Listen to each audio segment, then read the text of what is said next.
örüş sahələrinin satıldığı iddia olunur. Tovuz rayonunun Kirən kənd sakinləri iddia edirlər ki, heyvanların otlaq sahələri qanunsuz çəpərlənir, ictimai yaşayış obyektlərinə satılır və ya icarəyə verilir. Onların iddialarına görə çəpərləmə işləri sürətlə davam etdirilir. Sakinlər bildirirlər ki, onların əsas məşğuliyyəti əkinçilik və heyvandarlıqdır. Otlaq sahələri olmasa, heyvan saxlamaları müşkilə çevriləcək. Gözümüzü tikdiyimiz biraz yerimiz var, onu da gəlib burada zəbt eləyirlər. Bizim hərəmizin bir inəyimiz, iki inəyimiz var. O inəklər də burada otlayır. Bu örüşlər əlimizdən gedəndən sonra biz nə qarmalıyıq? Burada bir kusok götürürlər, orada bir kusok götürürlər, orada bir kusok götürürlər, indi heç nə qalmır. Ora köhnə lager düşərgəsi olub. Hansısa məmur gəlib 3-4 hektarı birdən zəbt edib mənimsəyib. Bu torpaqlardan başqa bizim heyvanımızı otarılacaq otlaq sahəsi yoxdur.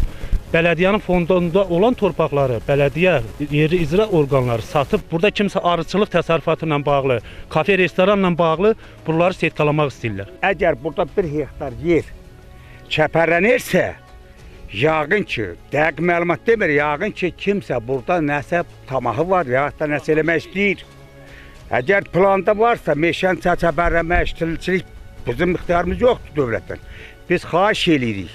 Sahəmiz işçilənməsin, burada hərəmiz bir inək sahələr, onu sürünçək. Ekologiya və Təbii Sərvətlər Nazirliyi yanında Meşələrin İnkişafı Xidmətinin rəisi Ramik Əşrəfov Xəzər xəbərin sorusuna cavab olaraq bildirib ki, qeyd olunan ərazi 2 saylı Regional Meşə Təsərrüfatı Mərkəzinin Kirən Meşəbəyliyinin 16 saylı meşə dolayına aiddir. Hazırda ərazidə meşə bərpa tədbirlərinin həyata keçirilməsi məqsədi ilə torpaq hazırlığı işləri aparılır. Tovuz rayon icra hakimiyyətindən isə vətəndaşların iddiasına cavab olaraq bildirilib ki, torpaq sahələri üzərində sərəncam vermək inzibati ərazi üzrə nümayəndələrin səlahiyyətləri daxilində deyil, tikintilər xüsusi mülkiyyətdə olan torpaq sahələrində aparılır. Cümşüd Məmmədov, Ayaz Süleyman Soy, Xəzər xəbər.